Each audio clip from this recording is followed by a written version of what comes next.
Depuis l'arrestation d'un colonel de la gendarmerie au niveau de l'armée malienne ici, beaucoup de bruit. Nous avons entendu Serge Daniel rencontrer dire des contre-vérités. D'abord, il dit un livre de 400 pages. C'est pas vrai. C'est un livre de 318 pages. Sauf si après, du côté de la France, là-bas, ils ont augmenté le volume du livre. Mais dans tous les pays du monde, on arrête des officiers. Chez Zelensky, en Ukraine, il y a des officiers qui sont arrêtés. Et nous sommes dans le cadre d'une révolution. S'il y a moindre doute, la justice militaire est là pour faire son travail.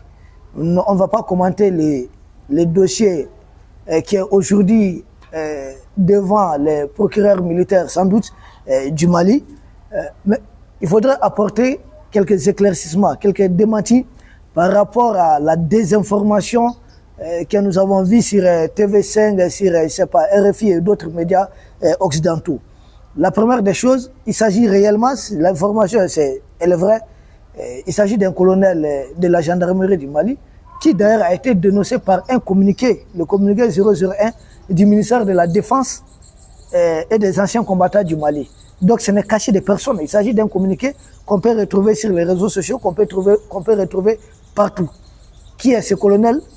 Qu'a-t-il fait? Et pourquoi sans doute il a été interpellé?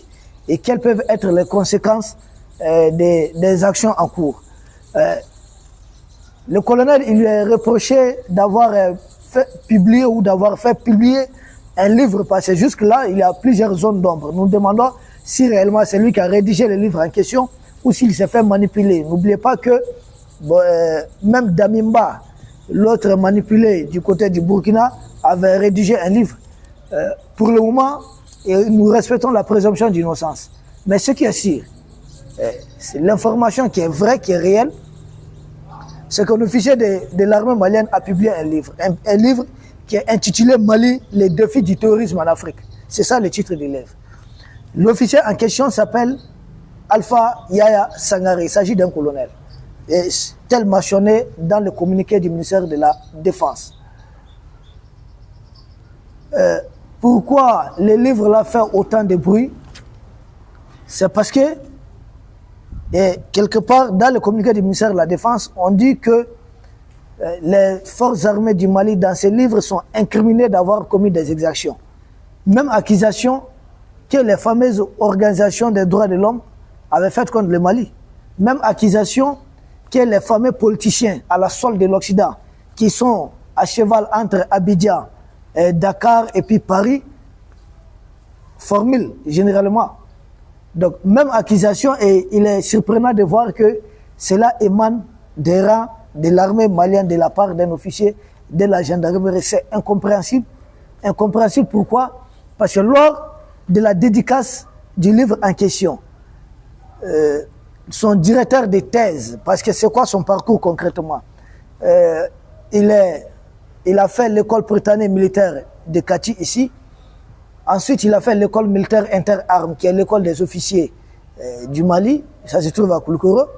Et ensuite, il est titulaire d'une maîtrise de la faculté des sciences juridiques économiques de l'université de Bamako. Et après cela, il est parti faire un master aux États-Unis. Des États-Unis, quand il est revenu au Mali, ensuite, il a fait un doctorat. D'ailleurs, sa thèse, c'est mention honorable. Où est-ce qu'il a présenté cette thèse à l'UQAD, Université Cheikh Anta Diop. Et lors de la dédicace de son livre, et sa thèse, c'est bien sûr c'est en sciences politiques. Lors de la présentation du livre en question, son directeur de thèse du Sénégal était présent au Mali. C'est là que nous, on n'a pas beaucoup compris. Qui est ce directeur de thèse? Ont-ils profité peut-être d'un moment de relâchement de cet officier pour insérer des trucs dans les livres? Et nous savons la procédure pour publier un livre.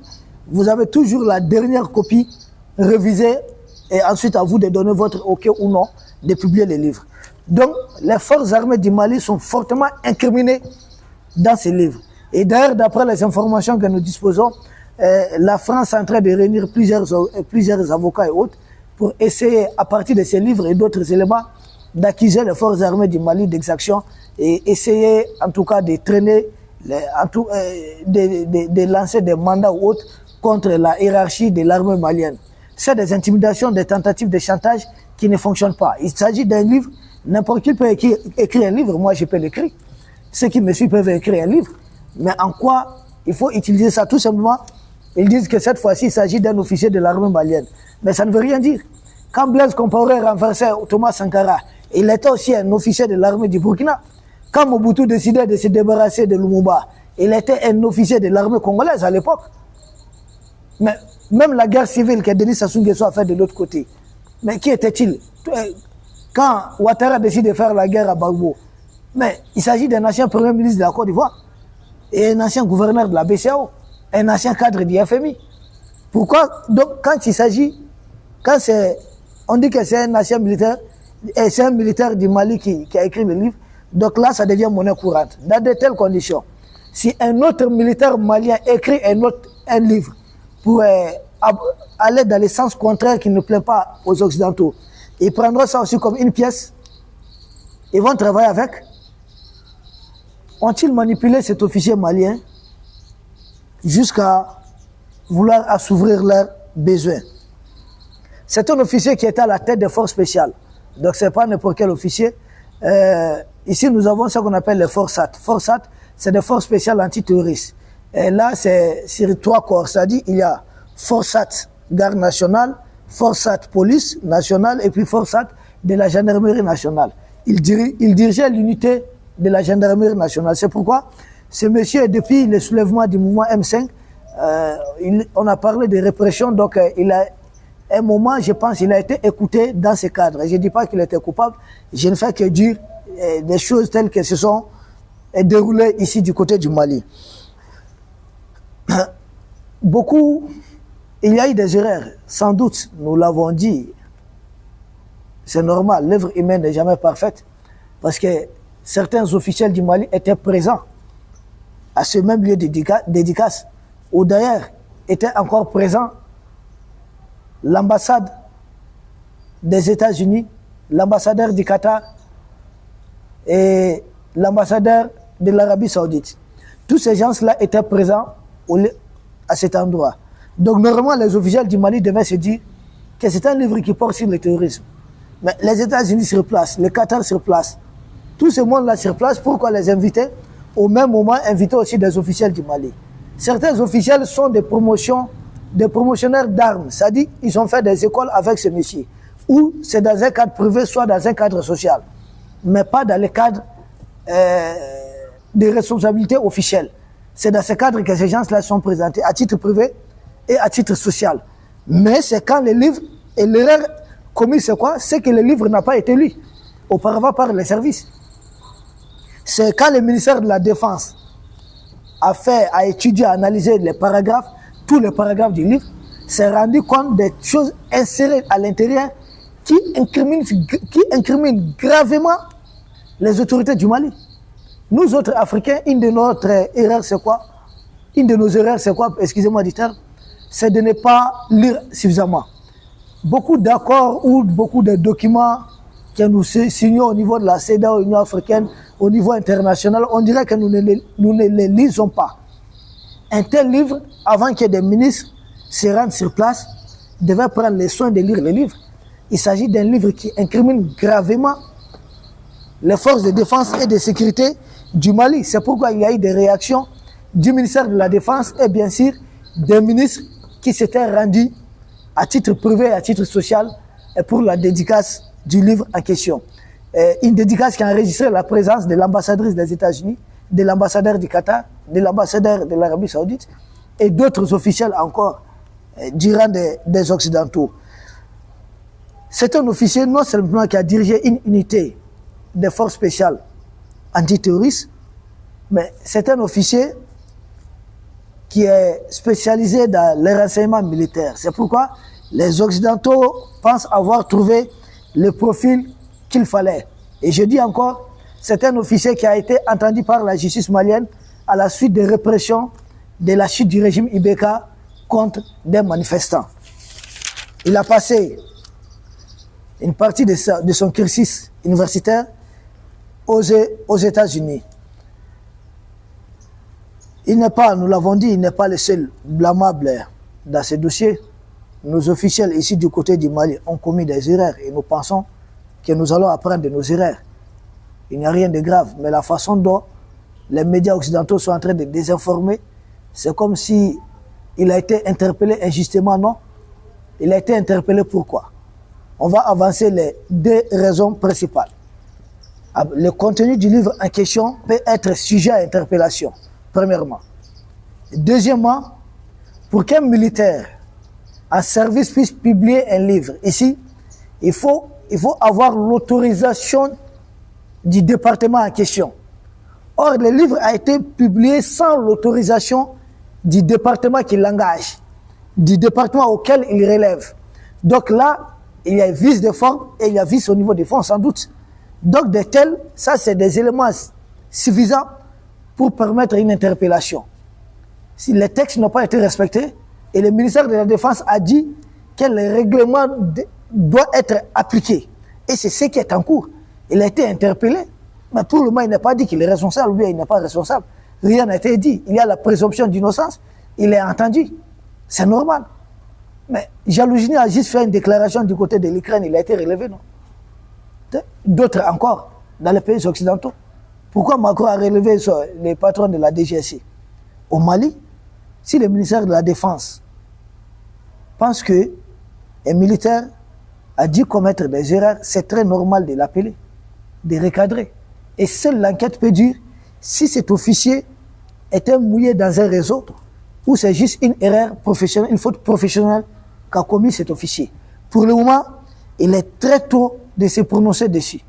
Et nous avons même proposé plusieurs solutions aux autorités possibles, dont les rachats des livres déjà en vente. Et ce qui encore suscite des doutes, c'est d'habitude quand les Africains publient les livres, souvent ça met du temps avant de les retrouver dans les imprimeries ou du côté de la France, dans les librairies. Mais ces livres à peine publiés, on retrouve ça partout en France. Et nous voyons les renseignements français concocter ça pour vouloir incriminer l'armée malienne à partir, bien sûr, sans doute des erreurs d'un seul militaire du Mali. Mais si tel est le cas, un militaire américain s'est immolé l'autre jour, s'est immolé, non? Il s'est fait brûler vif et il a succombé. Qui a accusé l'armée américaine de ce qui se passe du côté de Gaza? Qui a accusé l'armée américaine? Donc c'est facile. Nous autres Africains, nous avons encore du chemin à faire. Le colonel, sans doute, nous pensons qu'un jour, il va rattraper toutes ces erreurs. Il aura l'occasion de présenter les excuses publiques, à lui de revoir le contrat fait avec l'éditeur. Parce que l'éditeur, c'est qui? C'est les points sur les i. Et nous savons c'est quoi cette maison d'édition en France, qui a derrière elle sans doute les renseignements français. Cette question a fait du boucan au niveau de la CEDEAO, au niveau de la France et dans tous les réseaux mafieux de la France-Afrique qui jurent qu'il faudrait poser tous les torts possibles au vaillant peuple de l'AS qui est en train de se battre. Même demain, si un officier, que vous soyez officier, que vous soyez civil, si vous fautez dans le sens de porter préjudice à l'État malien, mais vous serez interpellé. Qui contente cela sera interpellé. Peu importe ce que les médias occidentaux vont dire, c'est un non-événement. Dans tous les pays du monde, il y a des interpellations. Il y a des civils qui sont interpellés à longueur de journée. Donc si des militaires le font, je ne vois pas pourquoi aller vers une impunité. Voici ce que je devais dire. Et puis, on ne peut pas parler de censure ici. Simple preuve, l'ambassadeur français Sylvain Ité, qui est au Niger, a voulu publier un livre, mais la France a bloqué. Que non, ce livre, la publication du livre, doit porter préjudice aux intérêts de la France en Afrique. Donc si la publication du livre de cet officier porte préjudice aux intérêts du Mali, où est le problème que le Mali essaie de freiner cette histoire? Il y a des erreurs qui sont à corriger. L'officier est sans doute, pour le moment, interpellé. Nous restons derrière la justice et nous restons derrière nos autorités. Nous vous remercions. C'était ces points d'éclaircissement. Ce n'était pas prévu de faire une émission aujourd'hui. Sans doute, ça serait demain soir ou après-demain. Nous vous remercions. Il fallait le faire rapidement et expressément, vu que beaucoup d'Africains veulent comprendre réellement ce qui s'est passé. Si vous avez des questions, vous pouvez les déposer dans les commentaires. Dans une prochaine émission, je prendrai le soin de répondre aux différentes questions sur ce sujet bien précis. En tout cas, je répondrai sans doute à 5 questions. Nous vous remercions et à très bientôt.